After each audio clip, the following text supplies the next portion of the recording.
Hey Zen fam. Okay, so a lot's gone on in the last couple of days with all kinds of cross-platform shenanigans. Let's try and iron some of this out, shall we? But before I do, I want to make something abundantly clear, okay? Something Phil Spencer said just the other day. Now, bear in mind, I don't give the tiniest of poops about what could ever be said about COD. It's never a game I've been interested in. I've played a couple over the years. I've sort of enjoyed the original ones back in PS2 when they were World War II based, but quite frankly, I do not care about COD, and that's going to come up as part of this discussion. But this is what Phil Spencer said, alright? Hang on. This is going to be not on PlayStation anymore. Like, what's going to happen? I mean, obviously, that would be segregating a huge audience of gamers. Yeah, we're not taking Call of Duty from PlayStation. I know that, which isn't exactly what you asked, but just punch that one in the nose. Yes. That's not our intent. Our intent is not to do that. And as long as there's a PlayStation out there to ship to, our intent is that we continue to ship Call of Duty on PlayStation, similar to what we've done with Minecraft since we've owned that. We've expanded the places where people can play Minecraft. We haven't reduced the places, and it's been good. It's been good for the Minecraft community, in my opinion. And I want to do the same as we think about where Call of Duty can go. Like, this is going to be not on PlayStation anymore. Like, what's going to happen? Right, okay. So, that point is mute. No more. End of. Stop talking about it. Alright? Call of Duty, no longer on PlayStation, yada yada yada. Right? It isn't a thing. Phil Spencer himself had said they're gonna continue to put it on PlayStation. And you know why they're gonna continue to put it on PlayStation? And this is something I have spoken about in a bunch of videos over the years on very, very, very similar points. Because Microsoft like to make money. Okay? Microsoft like to make money. Call of Duty is a gigantic franchise. They own Call of Duty now. So if they own Call of Duty like they own Minecraft, like they own so many things, and there's a large amount of people who want to play it on another platform, then sell it on that platform and you still make money. That's what Microsoft is about. It's about making money. And if you know how much they are about making money, because they're able to afford to buy Activision Blizzard and therefore own Call of Duty and own so many other things. Okay? So that is the end of that debate. Now, over the last few days, there has been some various things back and forth surrounding, or rather, at least tailing off from that particular video I just showed you. Okay, right, so get this. Xbox has said, right, we're going to have to raise prices of stuff. Now, whether that be their Game Pass or that be the actual systems, that's still kind of up in the air. The language has been a bit imprecise, alright? That means that all those Xbox out there, they went, haha, Sony's having to put its prices up. Yeah. I think maybe some of you guys need to issue a, oh, sorry, that was my bad. I made a boo-boo. That's all I need to hear from you guys. You don't need to go, oh, I was wrong. Just go, no, I made a boo-boo. Fair enough. I'll take that. I'll accept that. You know? But anybody who's still clinging on to the whole Xbox is better, PlayStation is better, get out of here with that. I don't need that in my life. No, nobody in the gaming world needs that. The fact of the matter is, both systems are cool as is. All three systems are cool as is. PC is cool as is. To a certain degree, even mobile. Because gaming is something that lets us away from the drudgery of our lives and is supposed to bring us joy. Alright? However, PlayStation, as one of your biggest fans of all time, someone that's been with you since the beginning. Okay? As some of you in the Zen fam out there know, I had an original first SKU Model 1 original PlayStation, right? The original PSX, the first one. The one with all the ports on the back. Alright? I have had every single PlayStation. I've had the original PS1, I had the original PS2, I had the original 60GB PS3, the Chrome one with the backwards compatibility. I upgraded that puppy to have a 360 hard drive, okay? I've had all the official controllers, you know, I've had all the official remotes, I've had the official cameras, I had the Move, I had the official dock for my Move and Nav, okay? I had the sharpshooter, I've had the aim controller, alright? I've had PSVR, I've had a PSP, or an original PSP, I had the original OLED Vita, okay? I was first in line for PS4, I was first in line for PS5, not just for pre-orders, but on buying it on the night. You're going to have a really hard time finding somebody more committed to PlayStation than me. Okay, the only thing I don't have is any ink. I don't have any PlayStation ink, but that's because I have a needle phobia. Okay, it's that simple. I mean, a metalhead without tattoos, come on. Alright, so when I'm telling you this stuff, Sony, I'm not seeking to hurt you, I'm seeking to help you. Alright? First of all, stop having Jim Ryan as a public front-facing personality. He's not a personality. He's no good at being on camera. Get him off camera. Get him away from the press. Get somebody new. Get somebody charismatic. Please, for the love of all that's holy in the gaming industry, in the gaming world, stop using Jim Ryan for anything to do with the press or anything to do with the public.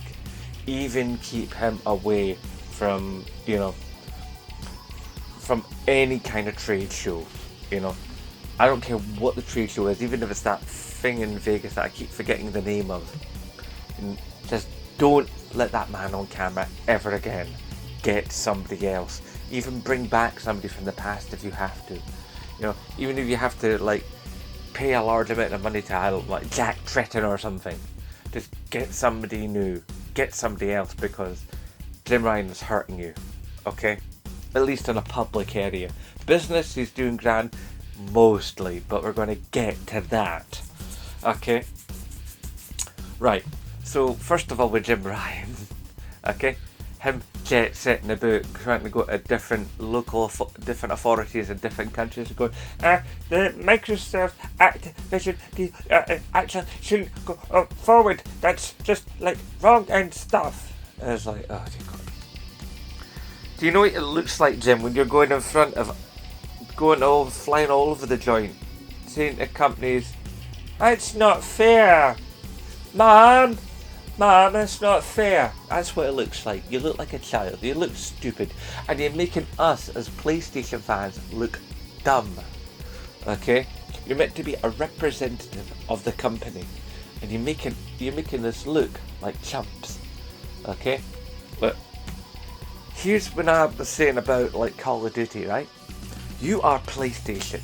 You have your hands on so many wonderful IP, and with a word to the future about making new IP. You said about how you've got all these new games coming, all these new IP.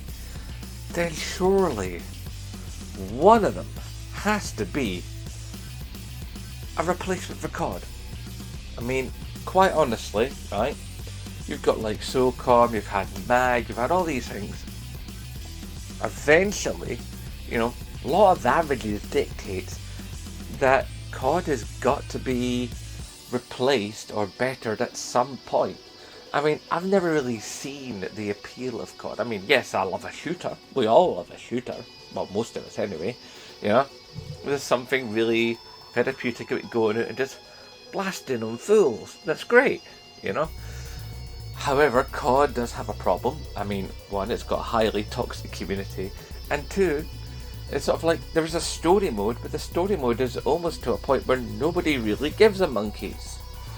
And it's like, if nobody gives a monkeys about your story mode, and your story mode is a big part of how you're selling the game, when in fact what actually sells your game is its online mode, then there's a conflict there that can't be resolved. To my mind, okay, Sony or somebody else out there needs to build the successor to COD, the COD killer, if you will, right? And it's doable. It really is. COD doesn't have to be the be-all and end-all. I mean, and I don't know why it is. I don't know why somebody hasn't figured out how to do COD better than COD and call it something else. Yeah? Whether that be just the story mode, the online mode, or both. I don't know why COD is held in such reverence. I mean, and yet every time there's a new COD, we hear exactly the same statements over and over and over again. Oh, it's just another pretty shooter with a half-baked story and an online mode and a toxic community. Why? Why is this the case? Why is COD held so high? Why does it sell so well? What is COD doing that every other squad-based or individual-based online shooter isn't doing? Because to my mind, they all do roughly the same job. You know, educate me. What am I missing? What am I not seeing? Because to my mind, COD isn't really all that different to any other shooter out there. It's just better known. I mean, average people who aren't gamers know about Call of Duty. So that's the only real difference I can see. Now, with Sony, going back to them, okay, they've done the whole price rise thing, and that's sort of accepted now. Nobody really likes it, but they see why it is, because of parts and inflation and all the sort of heavy economic stuff that we're all weighed down with right now in 2022. Okay, it is what it is. We can't change it. We only can do is move forward. Now we've reached the case where, like, the numbers are all over the place. Sony keeps doing better than ever because it's like it sold 25 million units in under 2 years. It's like we've reached November now, but it's going to be in about another week and a half, 2 weeks, for the 2-year anniversary of PlayStation 5, and it's already up to 25 million units, and that's with the shortage in parts and stuff, and the hard to get purchasing in the real world of PlayStation 5s. I mean, PlayStation 5s are still kind of hard to get hold of, and that, like, I on Twitter, I do my best to, like, show you when there are PlayStation 5s out and about. Hell, I even did a short a wee while back there when there was some PS5s in a store that I was in, and I let you guys know about that because I want everybody who wants to have a PS5 to get a PS5 because it's awesome. Okay, so PS5s are definitely selling. Their numbers are up. They're proven in studies over and over and over again to be the most sought after bit of kit. People want Xbox, people buy Xboxes, but people want, and if they could, they would buy a PS5.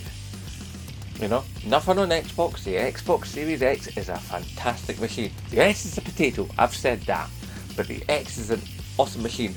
One of my really good friends has an X. I've played on his X, and it is top notch. Admittedly, I like symmetrical sticks, so that's always been a sticky point for me with Xbox. But you can't fault the X. It's a grand system.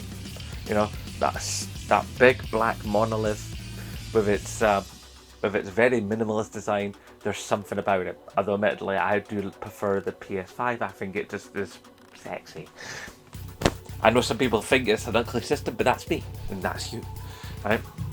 But then on the other side of the Sony numbers, yesterday we found out that 2 million users have not renewed their PlayStation Plus subscription. And that's within 2 months of basically PlayStation Plus changing to its new tier model. with its 3-step approach. It's lower, it's middle, and it's high. And some people are saying that the high version is, has put people off because there's not been enough retro stuff put on, and there's not been the right retro stuff put on. Some people say people have been put off because, it's confusing, and like to get the best out of it, you have to go to the middle tier, which is true. To get the best out of PlayStation Plus, the middle tier is the God tier. The top tier is too much, even for the retro stuff. And considering that, even with the power of the PlayStation 5 and the retro being what it is, you still can't have native PS3. You have to stream PS3 games, and that's just a big bag of nonsense. Right. So, 2 million less subscribers, Now, admittedly, considering there 120 odd million PS4s being sold, and still being sold, okay? There's 25 million PS5s out there, and admittedly some of us own a PS4 and a PS5, but there's a lot of subscriber base out there for that particular service, for those platforms.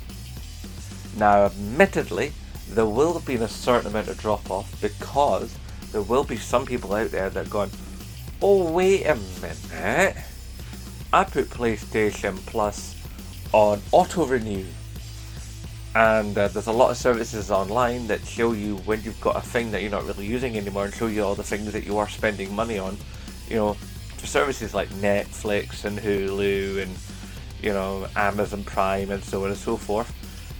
And I'll bet $100 to donuts they probably also show if you're subscribed to PlayStation Plus and Xbox Game Pass. And I bet there's probably some people who were furloughed and have looked and gone, oh God, I'm still paying for that thing. Well, let's get that yeeted. I don't need that anymore. I'm back at the office. I'm back at my place of work. I'm no longer at home. Now, yes, the pandemic's been over for a while, but people forget things. And everybody's been looking to save money recently because all the governments are screwing everything up, and we're all paying extra for everything. Food, fuel, heating, It's like everything's going up and up and up, which is of course going to slow down console sales and game sales, because people are going to have less money to throw around. Because trickle-down economics doesn't work. Okay, so there's all these factors coming into the idea about why people are going to be dropping the PlayStation Plus.